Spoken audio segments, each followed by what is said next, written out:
여러분, 우리가 인생을 살아가면서 많은 사람들을 만나며 살아가죠. 별의별 사람들을 다 만나며 살아갑니다. 때로는 좋은 사람도 만나죠.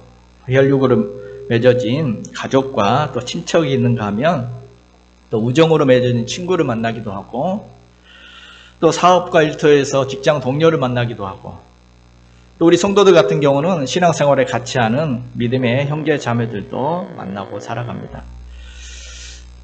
여러분, 그런데 우리가 살아가면서 이런 좋은 관계만 있으면 참 좋은데 또 어떻습니까? 또 살다 보면 때로는 우리에게 상처를 주고 또 아픔을 주고 우리에게 낙심과 좌절을 안겨다 주는, 그래서 정말 울분과 분노를 끓게 만드는 그런 사람들도 만날 수가 있습니다. 그래서 너무 억울해서 잠을 이루지 못하게 하고 분을 삭히게 하는, 한마디로 원수 같은 그런 사람을 만나기도 합니다. 여러분, 이런 사람이 우리 인생에 없으면 참 좋겠지만 현실은 어떻습니까? 인생 살다 보면 꼭 한두 번은 이런 사람들을 만나게 되죠. 아마 이런 이야기를 들을 때 목사님, 그 말 들으니까 생각나네요. 제 인생에 정말 그런 사람이 떠오르네요 할 수도 있고, 어쩌면 지금도 나를 힘들게 하는 사람을 만나고 계신 분도 계실지 모르겠습니다. 여러분, 이런 사람을 만난다면 우리를 힘들게 하고 또 정말 우리 인생 가운데 이렇게 힘들게 하는 사람을 만난다면 여러분 어떻게 하겠습니까? 이럴 때는 어떻게 기도해야 하나요? 이런 문제들을 어떻게 다루어야 하나요? 네, 목사님이 알려주세요. 오늘 시편이 바로 우리에게 바로 이런 문제에 대해서 우리가 어떻게 기도해야 할지를 잘 보여주고 있습니다. 오늘 시편도 탄식의 시입니다. 탄식의 시, 자신의 그 고통을 하나님 앞에 탄식하는 그런 시입니다. 우리가 지금까지 탄식 시들을 많이 보았죠. 탄식 시들의 공통점들이 어떤 때 탄식합니까? 하나님이 안 계신 것 같을 때, 내가 너무 어렵고 힘든데 하나님이 부재하신 것 같을 때, 그때 탄식이 나왔던 것을 봅니다. 오늘 시편도 마찬가지입니다. 1절을 같이 보겠습니다. 여호와여 어찌하여 멀리 서시며 어찌하여 환난 날에 숨으시나이까. 아니, 이렇게 힘든데 하나님 어디 계십니까? 이 환난 날에 왜 숨어 계십니까? 그런 말이죠. 나는 정말 힘들어 죽겠는데 하나님 어찌하여 좋은 날에는 함께 계시더니, 좋은 날에는 내 앞에서 찬양 받으시고 그렇게 계시더니 진짜 내가 하나님이 필요한 이 환난 날에는, 이 날에는 오히려 왜 숨으십니까? 구름 뒤에 숨으십니까? 이런 탄식입니다. 정작 필요한 그 고난의 때 하나님이 안 보여서 너무너무 답답한 거죠. 그래서 오늘 이 1절에 시인의 마음이 잘 표현된 단어가 있죠. 두 번이나 나옵니다. 어찌하여. 1절에 두 번 나오고 13절에 한 번 더 나옵니다. 어찌하여. 이 단어는 원어로 라마인데 어찌하여. 여러분, 시편 전체에는 이 탄식의 시들마다 이 어찌하여가 자주 나옵니다. 시편에는 50번 이상 이 어찌하여라는 단어가 나옵니다. 탄식 시들의 대표적인 표현입니다. 어찌하여. 왜? 이해할 수 없습니다. 이것은 신앙의 회의와 또 의심이 담긴 말이기도 하지만 또 한편으로는 하나님을 향한 간절한 표현이기도 합니다. 침묵하신 것 같은 하나님, 숨어 계신 것 같은 그 하나님께 오늘 다윗은 왜 그렇습니까? 하나님, 왜 사랑하는 자녀를 도와주지 않으십니까? 왜 이렇게 멀리 계시나요? 어찌하여? 라고 묻고 있습니다. 성경 원문을 보면 이 단어가 맨 처음 나온 단어입니다. 시편의 첫 단어가 바로 어찌하여 하나님.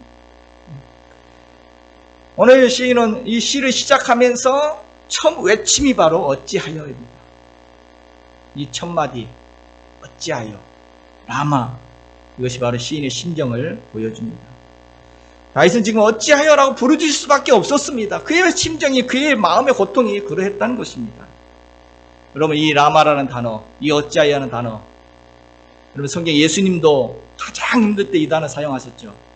예수님께서 가장 힘들 때, 바로 십자가에서 가장 고통스러울 때 하나님 앞에 절규하면서 이 단어를 사용했습니다.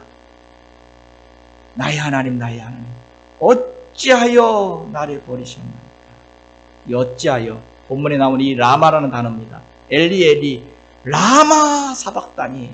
예수님도 가장 힘들 때 이 단어 사용했죠. 십자가 위에서 정말 버림받은 사람처럼 그렇게 예수님 돌아가실 때, 로마 군병들의 그 칼날 가운데 예수님이 죽어가시는데 하나님은 마치 숨어 계신 것 같았고, 하나님은 전혀 도와주지 않았습니다. 천사를 보내 도와주지 않으셨습니다. 그냥 예수님이 그 고통당하는 십자가를 마치 외면하신 것 같이 하나님은 침묵하셨습니다. 숨어 계신 것만 같았습니다. 그래서 주님도 어찌하여 나를 버리셨나이까 절규하셨습니다. 바로 오늘 이 시편의 기자인 오늘 시인 다윗도 바로 그런 심정으로 이 환난 날에 왜 하나님, 이 환난 날에 왜 하나님 멀리 계신 것 같습니까? 절규합니다. 여러분, 정말 하나님께서 멀리 계실까요? 정말 하나님께서는 환난이 우리에게 닥치면 숨어버리실까요? 정말 그러십니까? 다윗의 마음이죠. 다윗의 느낌이죠. 너무 힘들다 보니까 그렇게 느껴지는 것입니다. 분명 다윗도 하나님이 살아계신다는 것을 믿는데 그 믿음의 사람 다윗도 이렇게 휘청거리는 순간이 있었다는 거죠. 여러분, 우리도 그렇죠. 우리도 어려운 상황 속에서 이런 경험 한 번쯤 다 해보셨을 것입니다. 누구나 그의 마음에 이런 마음 들 수 있습니다. 하나님 왜 이렇게 나를 내버려 두시나? 왜 이렇게 나타나지 않으시나? 왜 이렇게 숨어 계시나? 내가 이렇게 힘든데 어찌하여? 다들 안아보셨나요? 하나님이 살아계신다는 걸 내가 분명히 믿기는 믿는데, 그런데 내 마음에는 안 느껴지고 내 생각에는 하나님 멀리 계신 것 같이 그렇게 생각되어질 때가 있습니다. 이것은 하나님과 우리의 거리 문제가 아니라 내 마음의 문제죠. 내 마음의 문제입니다. 하나님이 안 느껴질 때가 있습니다. 진짜 멀리 계신 것 같이 그렇게 느껴질 때가. 그래서 책 중에도 숨어 계시는 하나님, 뭐 이런 책이 베스트셀러가 되기도 하죠. 숨어 계신 하나님, 그렇게 느껴진다. 여러분, 우리가 살다 보면 하나님이 도대체 느껴지지 않을 때가 있습니다. 그럴 때 우리는 이런 탄식이 나오게 됩니다.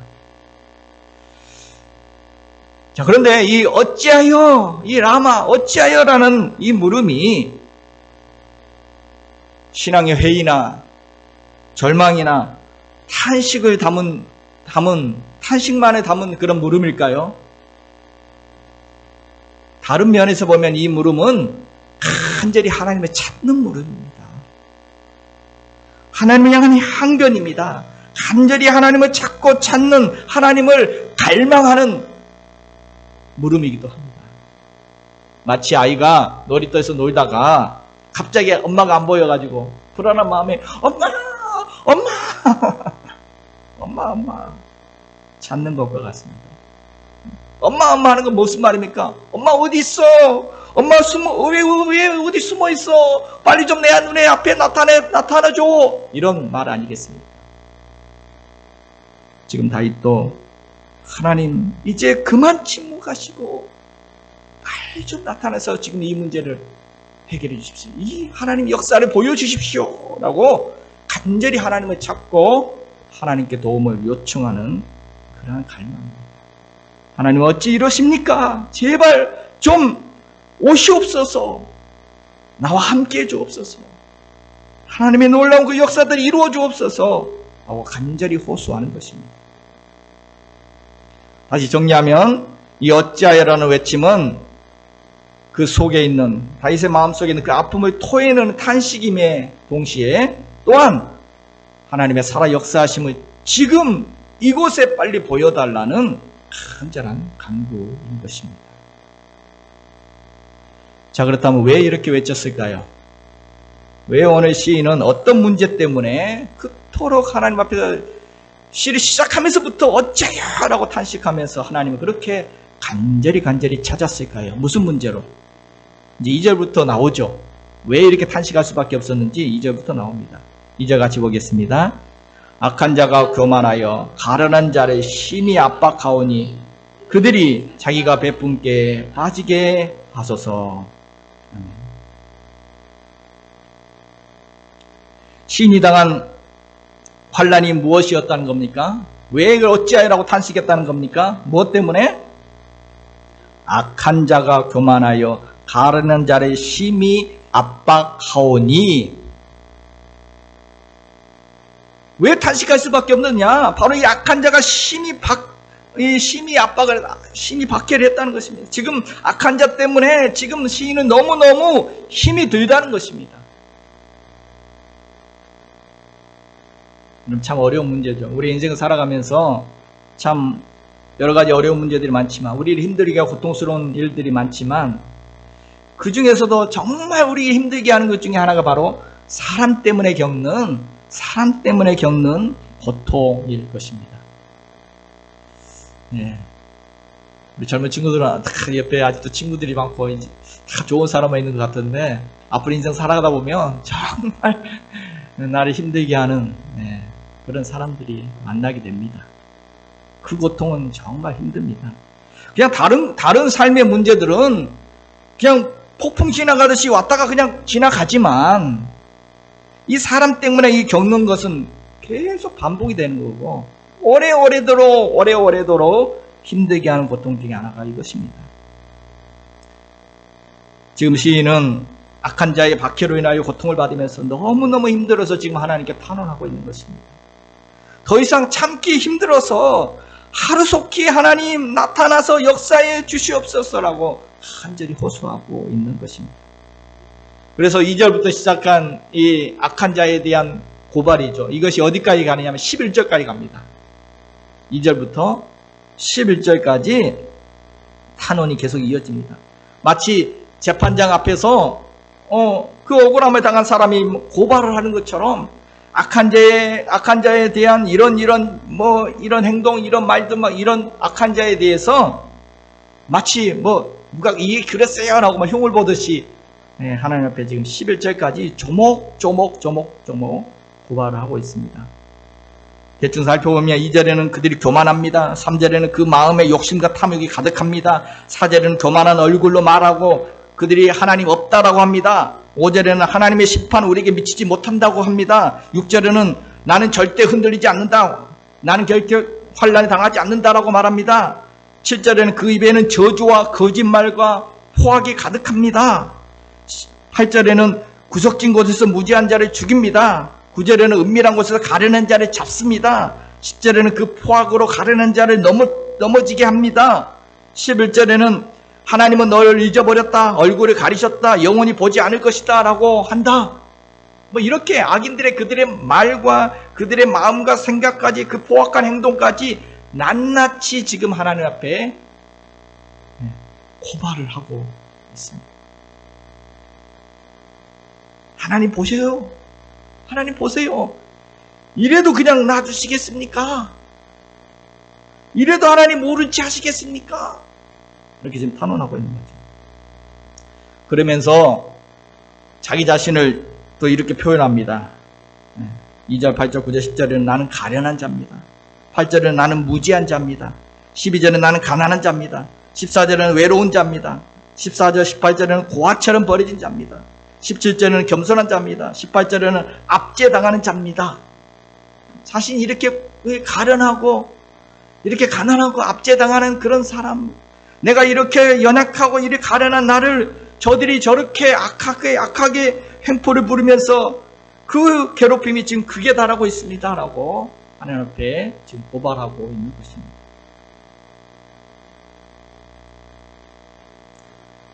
여러분, 이 기도를 들으면 어떻습니까? 지금 자신을 힘들게 하고 괴롭힌 사람을 놓고 지금 기도를 드리고 있는데, 이 기도를 보면 어떻습니까? 어떤 느낌이 드십니까? 지금 정말 그 시인의 솔직한 마음이 나를 괴롭게 하는 그 상대방을 향한 자신의 그 감정, 그 울분과 그 억울함과 그 분노를 그냥 그대로 하나님 앞에 다 그냥 쏟아내고 있습니다. 우리는 기도는 뭐 좀 아름다운 말로 해야 되지 않나? 기도는 믿음, 소망, 사랑을 담아서 이렇게 좀 아름다운 언어를 사용해서 사랑이 풍성하신 하나님께 적합한 말로 이렇게 기도를 해야 되지 않나? 이런 생각이 안 드시나요? 그런데 이 시인의 기도를 보면 정말 정직하고 솔직합니다. 아주 강렬하게 자신의 감정을 하나님께 다 쏟아내고 있습니다. 악한 사람에 대해서 원수에 대한 그 분노심까지도 그대로 다 그냥 쏟아놓고 있습니다. 여러분, 이런 기도는 좋은 기도일까요? 나쁜 기도일까요? 아니, 기도는 뭐 좋은 말로 해야지. 이렇게 막 저들은 저래요, 저 사람 저래요, 막 고자질하듯이 막 흉을 보듯이 그것이 진짜 사실인지 내가 오해하고 있는 건지도 모르는데도 팩트도 체크 안 하고 그냥 막 다 내가 생각하기에 저 사람 저래요, 저 말은 그렇고 그 마음에는 저렇게 악독이 가득하고 막 이래요 하고 하는 나쁜 기도인가? 여러분 어떠세요? 이런 기도는 좋은 기도입니다. 탁월한 기도입니다. 여러분, 진정 좋은 기도가 어떤 기도냐? 지금 내 안에 일어나고 있는 이러한 내 마음과 심정을 가장 정직하게 언어로 올려드리는 기도가 좋은 기도입니다. 여러분, 우리가 신앙생활을 오래 하다 보면 자꾸 가면을 쓰게 돼요. 우리 밑바닥에 일어나는 감정을 정확하게 잘 포착을 못해서 이것을 말로 잘 표현하지 못합니다. 자꾸 그런 연습을 너무 하다 보니까 이게 내 마음과 내 얼굴 표정이 달라지고, 그래서 힘든 일이 일주일 동안 있었음에도 교회 오면 다 방글방글 웃고 있어요. 내 마음을 잘 몰라요. 감정을 자꾸 이렇게 좋은 언어로 포장하려고 합니다. 그래서 마음이 슬픈데도 괴로운데도 웃고, 소위 가면 쓴 얼굴로 우리가 세상을 살아갈 때가 참 많아요. 그런데 그것이 하나님 앞에서도 그럴 때가 있다는 겁니다. 기도도 그럴 때가 있어요. 제가 그러더라고요. 저번에 상담 배울 때 같이 둘러앉아서 집단 상담을 하는데, 제가 인생 가운데 힘들었던 일들을 이렇게 이야기하는데도, 힘들었던 이야기를 하는데도 막 제 얼굴은 하하하 막 웃고 있어요. 그래서 상담하신 분이 묻더라고, 말 내용과 표정이 너무 다르시네요. 그랬어요. 그때서 알았습니다. 그 연습을 너무 많이 했어요. 뭐 힘든 일이 집에 있을 건 없든 간에 교회 와서는 늘 성도들 앞에서 웃고 있는 그 훈련이 너무 잘 돼 있어가지고, 그러다 보면 하나님 앞에서도 내 감정을 솔직하게 이야기 못하고 안 힘든 것처럼 척하고 있고 힘들지 않은 척하고 그렇게 기도할 때가 있다는 겁니다. 그건 좋은 기도가 아니에요. 좋은 기도는 내 마음을 가감없이 정직하게 솔직하게 하나님 앞에 표현하는 것입니다. 심지어는 내 억울함도 미워하는 마음도 격한 분노까지도 솔직하게 다 하나님께 아뢰는 것입니다. 하나님, 저들이 지금 저래요. 하나님, 그런데도 하나님 뒷짐지고 지금 숨어 계시겠습니까? 저 원수를 갚아주세요. 바로 이게 오늘 지금 다윗의 기도입니다.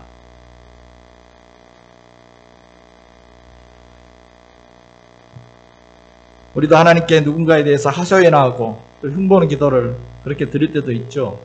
하나님 하면서 뭐 특히 가족, 특히 뭐 남편 하나님 정말 왜 저럴까요? 왜 저런 행동할까요? 정말 꼴보기도 싫어요. 미워요. 어떻게 하면 좋아요? 어휴, 정말 미워 죽겠어요. 이렇게까지도 할 수 있습니다. 그런데 다윗의 기도는 좀 다르긴 달라요. 누군가를 흉보고 좀 속풀이하는 그런 기도임에도 불구하고, 그런 같은 기도임에도 불구하고, 그럼에도 오늘 다윗의 기도는 좀 뭔가 좀 시적이고 그래도 좀 아름다운 언어들로 표현들이 시적인 것 같아요. 여러분, 우리가 시편을 보는 축복 중에 하나가 바로 이겁니다. 시편을 보면 감정 표현들이 잘 돼 있어요. 그렇기 때문에 시편을 보면 우리가 둔해졌던 내 영혼과 내 마음을 정직하게 알아차릴 수 있도록 우리의 내 마음을 알려줍니다. 너 마음 지금 이렇다라고 시편을 읽다 보면 알려줍니다. 그리고 그 심정을 정확하게, 정직하게, 솔직하게 하나님 앞에 올려드리는 기도를 어떻게 해야 될 것인지 도와줍니다. 시편이 우리를 도와줘요. 그래서 시편의 기도들을 읽다 보면, 아, 그래. 이게 내 감정이지. 그래, 바로 이게 다윗의 고백이, 이게 지금 내 감정이지. 라고 이런 생각이 들 때가 많습니다. 바로 이런 기도가 어떤 기도라고요? 좋은 기도. 척하지 않는 기도. 가면 쓰지 않는 기도.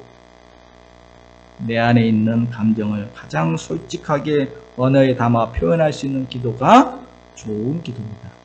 그리고 성경에 보면 하나님은 그런 기도를 기뻐하십니다. 바리새인 기도보다 세리 기도를 기뻐하십니다. 솔직한 그 기도를 하나님 기뻐하시고 그런 기도에 하나님은 귀를 기울여 들으신다는 것입니다. 그래서 오늘 이렇게 성경에 이런 분노를 쏟아놓는 이 기도를 성경에 이렇게 기록하면서 우리에게 읽게 해주고 있습니다.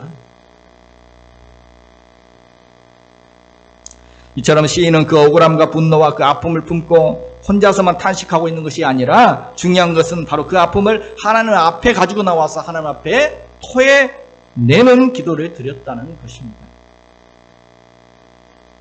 여러분, 아무리 고통 속에 있다 할지라도 그 고통을 주님 앞에 토해내면 우리의 감정의 풍랑은 잠잠해집니다. 평안이 옵니다. 펄펄 끓는 물이 이제 증기가 다 빠져나가고 시간이 지나면 차분하게 식는 것처럼 어떤 누군가에 대해서 펄펄 끓던 내 안에 이 감정, 내 마음의 이 분노와 억울함과 또 미움과 원망과 증오와 같은 이 펄펄 끓는 이 우리 안에 있는 것들도 하나님 앞에 그대로 다 토해내면 증기가 빠져나가듯이 다시 우리의 마음이 차분한 평안이 찾아오게 됩니다. 여러분 한번 생각해 보십시오. 내 안에 이 펄펄 끓는 이런 감정들을 있는데 그것을 그냥 품고 끌어안고 살아가면 그 사람이 어떻게 되겠습니까? 펄펄 끓는 것을 자꾸 꾹꾹 누르고 이런 감정들 꾹꾹 누르고 이걸 갖고 있으면 우리가 흔히 말하는 화병이 들어요. 화병이. 그래서 우리나라의 화병이 뭐예요? 옛날 참으라고 하니까 몸도 마음도 그리고 그 인생까지도 상합니다. 그럼 반대로 이걸 표출하면 꾹꾹 참는 건 내 안에서 내 안에 나를 상하게, 내 속 사람을 상하게 하니까 이걸 표출한다고 이제 사람들은 화를 풀죠. 화풀이 합니다. 그래서 다른 사람에게 막 이 뜨거운 것을 막 품어내 버립니다. 그러면 내 마음은 좀 편해져요. 그런데 어떻게 됩니까? 다른 사람에게 이 뜨거운 것을 품어내면 화상 입습니다. 화상. 상처를 주고 지워지지 아니하는 마음의 흉터를 남기게 된다는 것입니다. 여러분, 우리 주변에 그런 사람들 있죠? 화산처럼 폭발해서 이 화를 막 분출하는 사람 있습니다.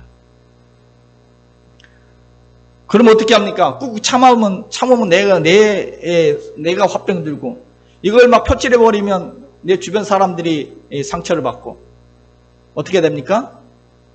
그래서 오늘 가르쳐 주시지 않습니까? 그렇습니다. 하나님 앞에 표출하면 된다는 것입니다. 그래서 하나님께서는 이런 기도 드리라는 것입니다. 분노를 참고만 있지 말고 그것을 하나님 앞에 표출하라는 것입니다. 하나님은 어떤 감정이라도 어떤 감정을 다 쏟아놓아도 하나님은 화상 입지 않으십니다. 하나님은 다 받아내죠. 요동하지 않으시고 하나님은 그 모든 감정을 능히 다 받아내시는 분이십니다. 그래서 정직하게, 솔직하게, 울분에 찬 그 기도도 쏟아내라는 것입니다.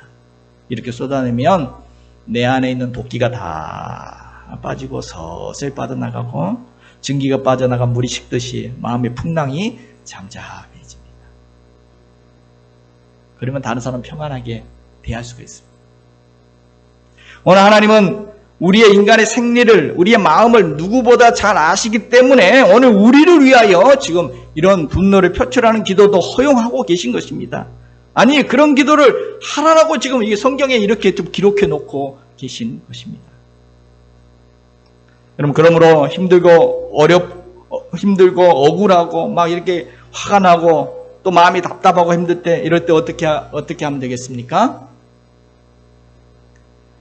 그냥 하나님 앞에 그 마음 그대로 토해내면 됩니다. 하나님 앞에 어찌하여! 라고 이렇게 물으셔도 괜찮습니다. 믿음이 없다고 하나님께서 뭐 야단치지 않습니다. 내 마음의 그 비통한 그 모습 그대로, 내 마음 그 비통한 그 마음 그대로 여과 없이 토해내도 괜찮습니다. 나를 힘들게 하는 사람을 막 이렇게 고발해도 됩니다. 원통한 마음을 막 항변해도 괜찮습니다. 혹 그것이 사실에 안 맞는, 내가 착각하고 내가 오해하는 라 해도 팩트체크가 안 된 것이라도 괜찮습니다. 하나님이 다 알아서 듣습니다.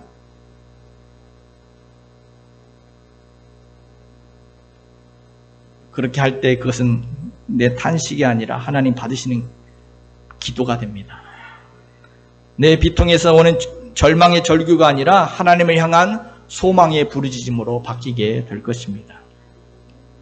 실제로 본문을 보면 이렇게 11절까지 이렇게 막 쏟아냈습니다. 자신의 나를 힘들게 하는 사람에 대한 그 부정적인 감정들을 기도로 다 품어내게 되니까 그 다음 어떻게 됐습니까?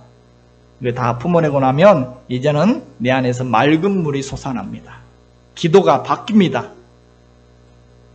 기도가 정화되기 시작했습니다. 이게 막 부정적 감정을 하나님께 다 쏟아놓고 나니까 이제 긍정적인 기도가 나오기 긍정적인 감정의 기도가 나오기 시작합니다. 그래서 오늘 기도가 그렇게 바뀝니다. 여러분, 시편에는 원수 때문에 하는 기도들이 여러 편 나와요. 그런데 다 공통적인 것이 있습니다. 시편에 나오는 원수를 붙잡고 하는 기도들의 공통점은 다 앞부분에는, 그 시들의 앞부분에는 막 격하고 부정적인 감정들이 막 표출돼요. 그러다가 이제 중간쯤 가면은 이제 좀 정화되고 긍정적인 감정들이 나옵니다. 그러다가 나중에는 내 인생 역사하실 하나님을 기대하면서 찬양의 기도로 마무리하는 것들이 이렇게 바뀌어요. 오늘 시인의 기도 어떻게 바뀐가 한번 볼까요? 12절까지 막 표출하고 나서 12절 같이 보겠습니다. 여호와여 일어나옵소서, 하나님이여 손을 드시옵소서, 가난한 자들을 잊지 마옵소서. 분위기가 바뀌었죠. 일어나소서, 손을 드소서, 잊지 마소서. 하나님께서 적극적으로 개입해 주시기를 요청하고 있습니다. 기도 분위기가 바뀌었습니다. 여호와여 일어나소서. 이거 많이 들어봤던 기도 아닙니까? 10편 3편에 나왔죠. 아침의 기도. 모세가 광야에서 이 장막을 옮길 때마다 매일 아침마다 이 기도를 드리면서 장막을 옮겼습니다. 여호와여 일어나소서, 이제 일어나 우리를 도와주시고 이 대적을 향해서 이제 손을 드시고 가련한 나를 주님 잊지 마옵소서. 일어나서 이제 역사하십시오. 그러면서 오늘 시인의 기도는 하나님을 향한 신뢰 고백으로 나아갑니다. 14절 같이 보겠습니다. 주께서는 보셨나이다. 주는 재앙과 원한을 감찰하시고 주의 손으로 갚으려 하시오니 외로운 자가 주를 의지하나이다. 주는 벌써부터 고아를 도우시는 이시니이다. 아멘. 11절에서 악한 자들이 말했거든요. 뭐라고? 하나님은 너희를 잊었어. 얼굴 가렸어. 영원히 보지 않을 거야. 마치 그 말에 대해서 지금 대답하듯이 14절에 말하고 있습니다. 아니야. 하나님은 보고 계셔. 내 원한과 내 원통한 마음을 감찰하고 계셔. 알고 계셔. 주님은 이미 지금 손을 들어서 지금 갚으려고 하고 계셔. 아니, 벌써부터 주는 힘없는 고아들을 돕는 그런 분이셔.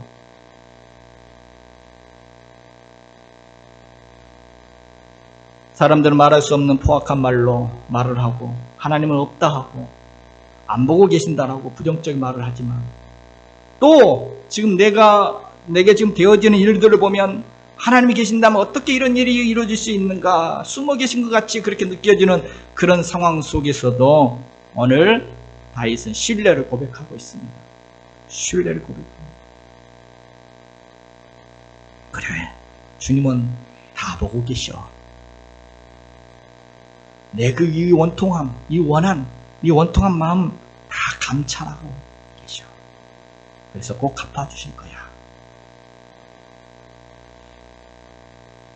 그렇습니다. 주님은 우리의 형편과 또 원통한 마음 감찰하고 계신 줄로 믿습니다. 살피시고 계셔서 우리의 마음을 알고 계신 줄로 믿습니다.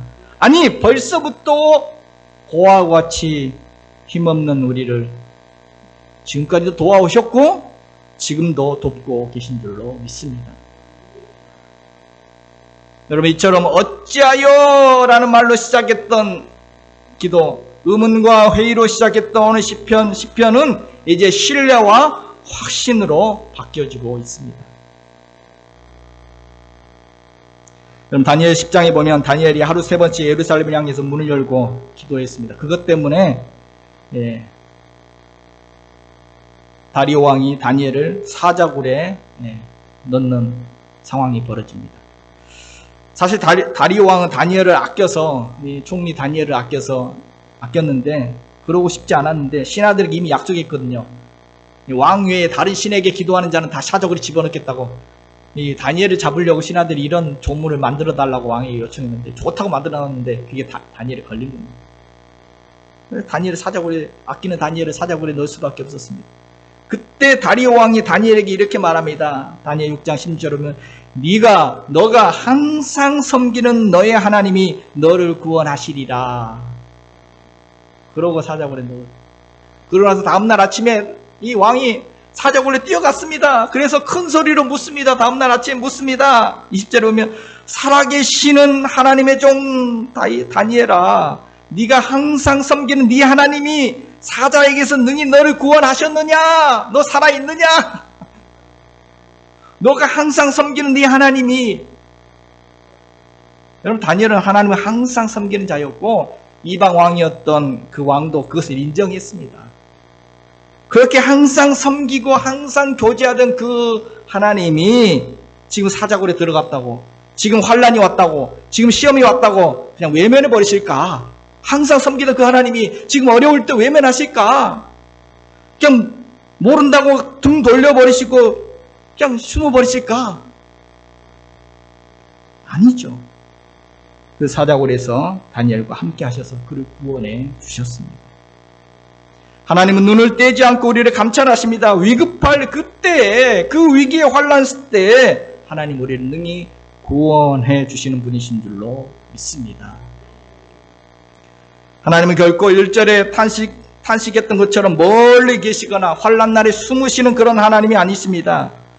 때로 우리의 눈에 안 보이지만 우리의 마음에는 안 느껴질 수도 있지만 우리 생각에는 하나님 멀리 계신 것처럼 생각될 수도 있지만 그래서 어찌하여 라고 이렇게 탄식이 나오면서 하나님을 찾기도 하지만 그때도 하나님은 가까이 계십니다. 너무 가까워서 눈썹이 너무 가까운 눈이 안 보이죠. 너무 가까우면 저 안 보여요. 우리 안에 거하십니다. 여러분, 아이가 놀이터에서 엄마 찾는데 엄마가 안 보여서 불안한 마음에 엄마를 찾는데 그것은 왜 그렇습니까? 따지고 보면 아이가 노는데 급급해가지고 노는데 정신 팔려서 잠깐 엄마를 놓친 겁니다. 근데 사실 엄마는 어디 있어요? 아이만 놓고, 어린 아이만 놓고 집에 가버린 게 아니라 엄마는 지켜보고 있습니다. 그래서 엄마 하면은 불안해서 엄마 하면 엄마 여기 있어 걱정 마. 여러분, 우리가 세상 살아가면서 하나님 있고 막 정신 팔려서 이렇게 살다 보면 하나님 놓칠 때가 있어요. 하나님 숨은 것처럼 느껴질 때가 있어요. 어째요? 그런데 하나님 눈을 떼지 않고 우리를 보호하고 계시고 우리의 마음까지도, 우리의 억울한 마음까지도 살피시고 계신 줄로 믿습니다. 잠언 15장 3절에 여호와의 눈은 어디서든지 악인과 선의를 감찰하시나니, 하나님의 눈은 누가 악한지 누가 선한지 누가 억울한지 다 감찰하고 계신다는 것입니다. 그래서 우리는 이렇게 찬양하지 않습니까? 하나님 사랑의 눈으로 너를 어느 때나 바라보시고 하나님 인자한 귀로서 언제나 너에게 기울이시니. 여러분, 그렇습니다. 하나님은 결코 우리의 억울함을 모른 척 하신 분이 아니신 줄로 믿습니다. 그 사랑의 눈으로 우리의 원통함까지도, 우리의 마음까지도 감찰하고 계신 줄로 믿습니다. 그러면 오늘 시인은 감찰하신 하나님의 신뢰함으로 결국 기도가 어디까지 나갑니까? 이제 그 원한을 하나님 손에 맡기게 됩니다. 14절에 주의 손으로 갚으려 하시오니, 15절에 악인의 팔을 꺾으소서, 악한 자의 악을 더 이상 찾아낼 수 없을 때까지 찾으소서, 18절에 고아와 압제당하는 자를 위하여 심판하사 세상에 속한 자가 다시는 위협하지 못하게 하시리다. 하나님 손으로 직접 행동해 주실 것을 요구합니다. 하나님의 손으로 갚아 주옵소서. 악인의 팔을 꺾어버리시고 그들을 심판하시고 다시는 위협할 수 없도록, 다시는 위협하지 못하도록 그렇게 해 주옵소서. 원한을 풀어달라는 그런 기도를 드리게 됩니다. 여러분, 오늘 다윗의 기도에는 뭐 원수를 사랑하게 해달라는 이런 쪽까지는 기도가 아직 나가지 못합니다. 여기까지는 안 가요. 이런 면에서 보면 오늘 시편의 기도는 정말 솔직합니다. 시인의 심정이 그래요. 원수 사랑까지는 아직 마음이 없어요. 그냥 솔직히 진실한 겁니다. 진실한 거. 여러분, 우리 생각에는 원수를 사랑해야 하는데 뭐 원한을 갚아달라 이런 기도 드리면 어떻게 하나 뭐 이렇게 할지 모르지만 성경에서 바로 이렇게 하라고 하십니다. 로마서 12장 19절 같이 한번 보겠습니다.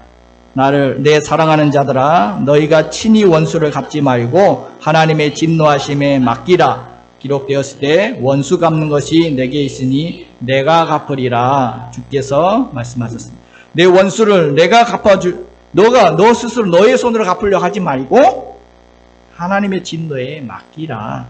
하나님이 갚으실 것이다. 예레미야 예가에도 여호와여 나의 억울함을 보셨사오니 나를 위하여 원통함을 풀어 주옵소서. 나의 억울함을 감찰하시고 보시는 그 하나님이 그냥 보고만 있으신 분이 아니십니다.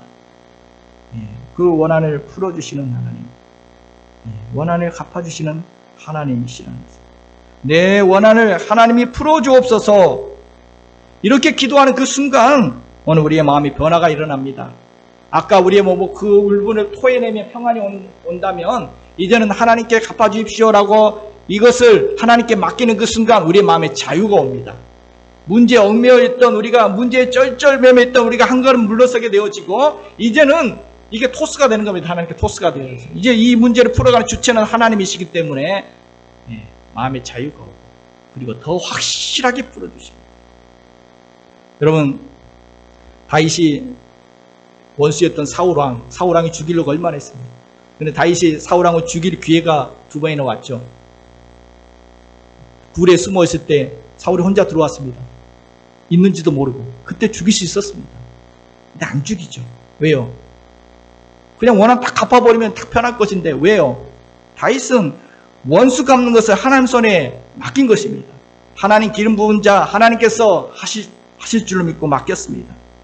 감찰하시는 하나님이 이미 내 행위도 보고 계시고 사울의 그 악한 것도 다 보고 계시니까 내 억울함도 알고 계시고 내 선함도 감찰하시고 아시는 하나님께서 알아서 처분해 주실 것이라고 믿었던 것이죠. 결국 어떻게 되었죠?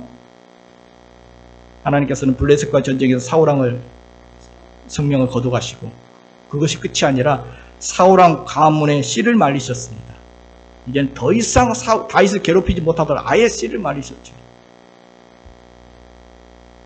성도 여러분, 나를 힘들게 하고 상처 주고 괴롭게 하는 원수, 그런 사람이 있다면 어떻게 합니까? 주님께 맡기십시오. 먼저 내 마음에 있는 분노와 억울함, 그 독한 기운들이 아직 남아있다면 그냥 두지 마시고 하나님께 다 토해내시고 그러면 평안해집니다.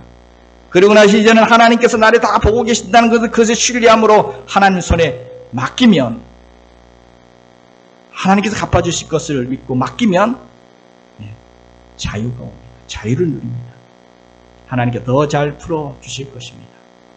여기까지 기도해도 훌륭한 기도입니다. 다윗은 여기까지 기도했습니다. 그런데 혹시 여러분 중에 나는 이 기도만으로는 성이 안 찬다. 나는 한 발 더 나가고 싶다. 하신 분이 계신다면 더 훌륭한 기도 드리고 싶다면 용서의 기도까지 드리시면 됩니다.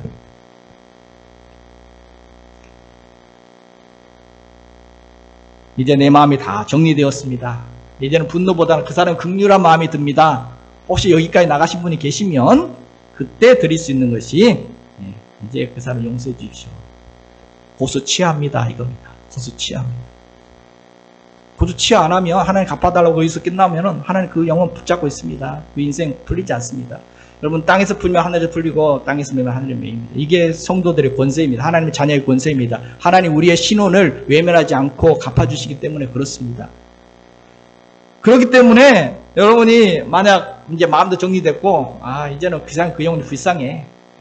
이제는 내가 솔직하게 그래 한 마음에 들었다면 그냥 하나님 그 사람 불쌍하니까 이제 용서해 주십시오 하는 순간 그 영혼을 붙잡고 있던 그 묶임이 풀려지게 됩니다. 근데 이 용서의 기도는 누가 강요하면 안 됩니다. 제3자가 좀 용서해 줘 이렇게 3자가 했을 게 아니에요. 하나님도 우리에게 강요하지 않으십니다. 원수 사랑하기를 하나님이 원하시긴 하지만 강요는 하지 않습니다. 이 원수를 용서하는 기도는 당사자만이 결정 내리고 할 수 있는 것입니다. 그래야 효과가 있습니다. 용서란 뭐냐? 내 안에 있는 그 사람을 향한 분노와 억울함과 울분과 이런 감정들이 해결된 이후에 하나님께 다 쏟아내므로 해결된 이후에나 가능한 것입니다. 다 감정이 정화된 후에 할 수 있는 마지막 단계, 최종 단계가 이 용서의 기도입니다. 다윗은 여기까지 안 나가고 그냥 갚아주옵소까지만 나갔습니다. 그것도 훌륭한 기도입니다. 정리합니다. 하나님이 시편 8편에 원수와 악인에 대해 드리는 이 탄원 기도를 통해서 오늘 우리 안에 정리되지 않은 감정 다 품어내면 우리의 마음이 평안이 오고 마음이 정화되어지고 맑게 되어지는 그런 보석 같은 기도임을 알려주십니다. 또 하나님께 원수 갚아줌을 맡길 때 우리가 자유를 얻을 수 있다는 것을 이 복된 기도를 우리에게 알려주고 계십니다. 이번 한 주간도 이 복된 기도로 인간관계의 자유함을 누리시고 평안을 누리시고 아름다운 관계를 세워가시기를 주님의 이름으로 축복해 드립니다.